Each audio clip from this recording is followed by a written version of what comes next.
Hello, everyone. So in this video, we're going to be doing an introduction to, I can spell it, stack and queue. They're two different data structures, but they're almost opposite of each other. So it's better to do them together. So if you understand one, it's easier to understand the other one. And in this class, especially, just stack and queue is probably the easiest topic we're going to be covering. So let's get started with the stack.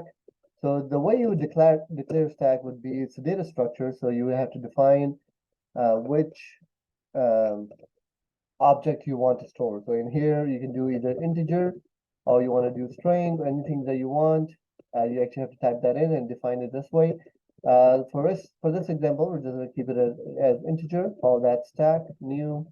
Oops, oh, sorry, equals to new stack, and we have just declared a stack. So what is a stack? Let me get my pen out and here. So I'll draw that out. So stack is exactly what you think it is. A stack of books that goes on top of each other, or anything that is on top of each other. So anytime this is like a bucket, right? So anytime you add something to the stack right here, it goes all the way to the bottom. And the only opening is this right here. So you put it in this way and you take it out this way. So this is the first element that you put. The next one would be goes on top of it. And the third one will go on top of that. The fourth one will go on top of that. Right? So 1, 2, they're not indexed. So let's say I'm putting integers 1, 2, 3, 4. This is how they will go. And that in that order. So if I put 4 first, 4 will be at the bottom, right? So let me actually type in the code. So if you're getting a little confused, you shouldn't be. So stack has functions.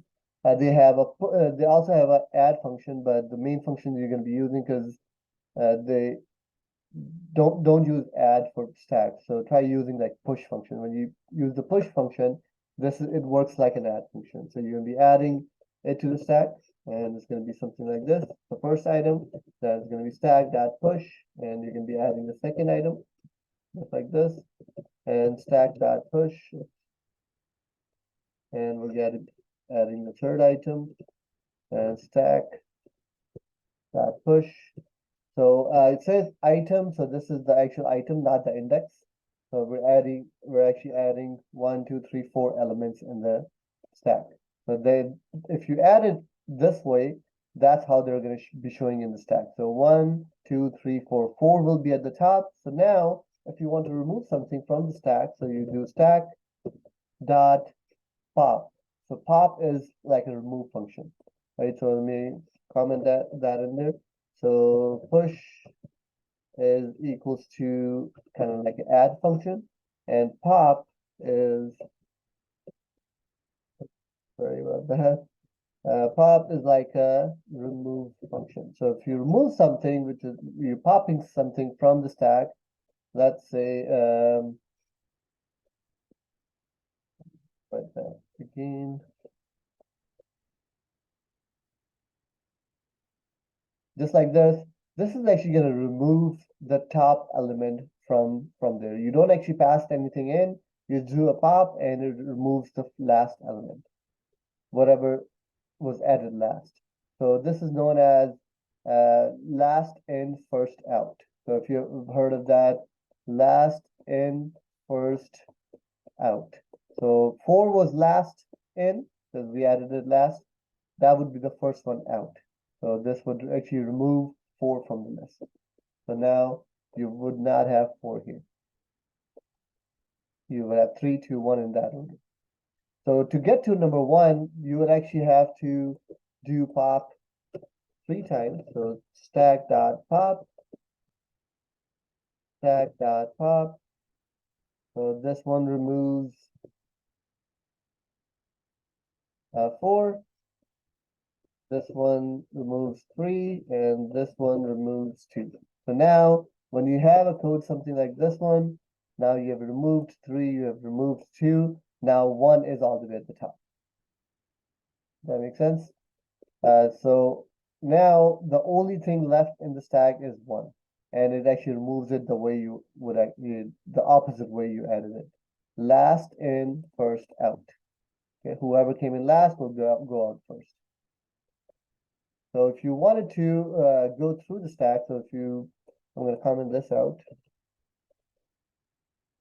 And the way you do that would be, excuse me, a while loop. So if you have a while stack is int empty so what we're going to do is negate that. So we're going to say keep running the loop until the stack is empty. As long as stack has values in it, keep running the loop. So inside the loop, what you would do is you would do system.out.println, and what we're going to do is we're going to remove one value at a time. And remember, it's going to remove the value and returns it. And the pop function actually removes the value and returns it, and we can actually print that value out. So if you run it, we're going to get something like 4, 3, 2, 1.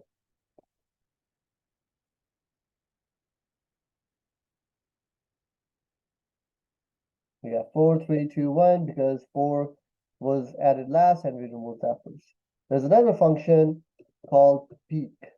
So peek actually doesn't actually removes it. It only looks at whatever's on top. So remember, I haven't removed anything here. I'm peeking whatever is on top. Right now, what's on top is this right here. 4 is up on top. So if I keep running it, it's going to be infinite loop, and we're going to get 4 multiple times. So I think that's what's going to happen. Because we're not removing anything, stack always has those 4 elements, and we're always peeking the top value. So it's an infinite loop, and it's a non-ending loop. Right? So that's how you would actually go through the whole stack.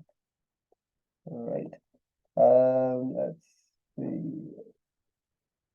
Okay. So the queue, let's work on the queue now. So I'm gonna get rid of clear it.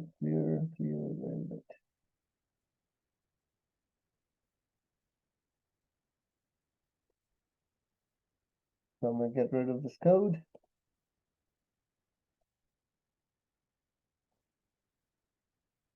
Now we're going to be working with queue. So we have queue, same thing. If you want to declare queue, you have to define the data structure. I'm sorry, the object you're going to be storing in there. In this case, we're going to be storing integer. If you want to store string, double, and if you have your own object, you can actually add that in there. And you just cannot have primitive data types. So primitive data type would be integer, something like this. This is a primitive data type. You have to have an integer in there. And Java has integer built in, integer class, we can use that. So we're going to call that queue equals to new. And the way we're going to be declaring it is going to be as a linked list. Remember, there is a inheritance hierarchy that comes with these data structures. And we're starting with queue and ending with linked list. So we get all the functions in between. So we get the functions from queue and linked list all in this. But it's going to be working in the form of a queue. So how does queue work? Let me get the pen. The queue is exactly like you would think it is, right? So if you go to DMV, this is a desk right here, and this is everybody standing in line, right? So this is the first person, this is the second person, this is the third, fourth, fifth, and sixth, whoever is there. So this was added first, and now this would be removed first, right? So this is first in, first out. So queue is like a line, right? So if you're standing in a line as a Starbucks or any drive-through, if you came in first, you're going to be going out first, right? So that is first in, first out. And the stack is the opposite, last in, first out. So the example of stack would be like a undo, right? So if you do Control Z on any program, it builds a bucket of the task, and each task, whatever you did first, will be at the bottom, and whatever you did last will be at the top. So if you do Control Z, this will be removed, and that's how that data structure is being used for Control Z or undo command. Any way you use that. Okay, so like delete that. We're on to a linked list. So we have a desk, and we have in line, this was added first, and this will be removed first. All right, so let's write some code. and build the queue. So we're going to be adding stuff to the queue. So there is a peek function. Peek function works exactly like you would think, just like the stack. You would actually just look at it. You're not actually removing anything. Add function is there instead of what do you call? I'm sorry. Push, just like stack. But there are two functions we can actually use for linked. I'm sorry, not for queue. One function is coming from linked list class, and one is coming from queue. There's an add function, and there is, where do we go? Offer and add works the exact same way. So if you wanted to add something, you can either do offer or add, and it'll add it to the queue. So you can do offer, and you can add something to the queue. So this is kind of like a add function. You can use either one. The way we declared it, we get all of the functionality from queue to linked list. Okay. Then this one we have offer equals to add. Okay. So now we have queue dot offer, and we're going to be adding number 2. So now we have queue dot offer. Let's add 3. And we have queue dot offer number 4 and queue dot offer number 5. Oh, we have 6. Okay, let's add one more. And so if you wanted to print queue out or stack, you can do system dot out dot print ln, and we're going to do queue dot toString. I think toString would work. Let's I don't know, too early. Print that out and run it. So you got 1, 2, 3, 4, 5, 6. It prints in a form of an array, but remember it's a queue, and the way it works is a little different. So now we have a queue. Everything this was added first, so this would be the first right here. Okay. Let's start removing it. So if you do queue dot, which I think poll and I think remove works the same way. Poll and remove. I always forget the names. I'm working with so many different languages. I know function exists. I can never come up with the name. So if you do poll, it actually removes it and returns it, and then we can print the list queue out and see how that's working. So now if I just do one poll, that's going to only remove the first element that was added. Remember, it's not going to remove the last one. It's going to remove the first one. So you should have 2, 3, 4, 5, 6, just like this. Okay. 8. What else?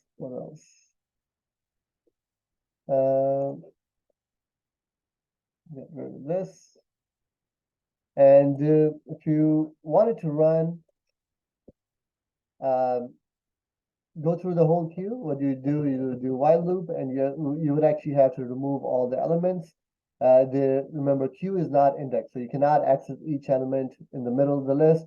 You have to go through from the front, and just like the stack, there's no way to access the last element until you remove all of the elements. So you do the same thing. You do while queue is not empty. So remember, I have this in there, so this negates it.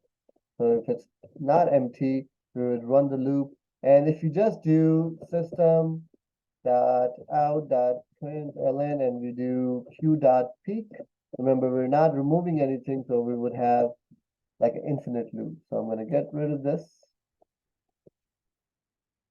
So this would give you an infinite loop, because we're only looking at the first element again and again, and queue never gets empty. I'm going to stop this, and instead of peek, I'm going to do hold or remove. Remember, comment that out, comment it in there, and remove is the same thing. So if you do something like this, we should get 1, 2, 3, 4, 5, 6 in that order. And the queue gets emptied because we're actually removing it. That's it. One thing I wanted to show you the way that stack gets printed. So that is it for this one. Remember, yeah, I think that's it.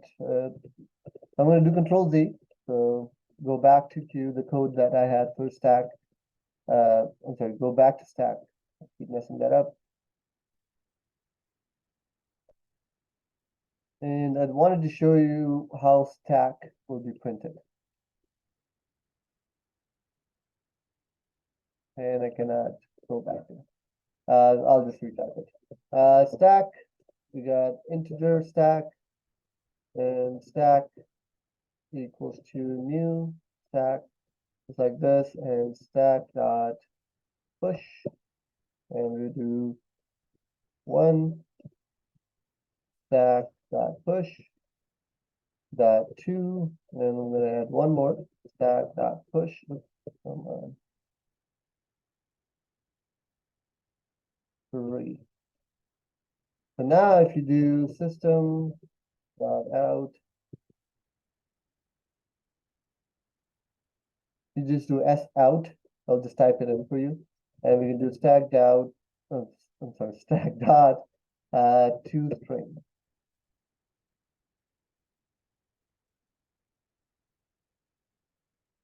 But now, if you look at this stack, this is like sideways, right? So this is the front, this side is the front, and this is the end.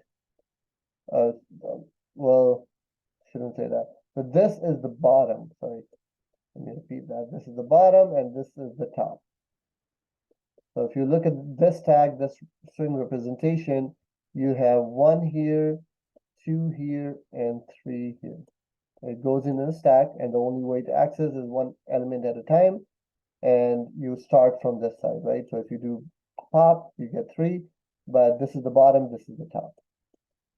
Okay. All right, so that's it for this video. If you have any questions, always email me. If you have any concerns or anything like that, I'm always available to help out. See you later.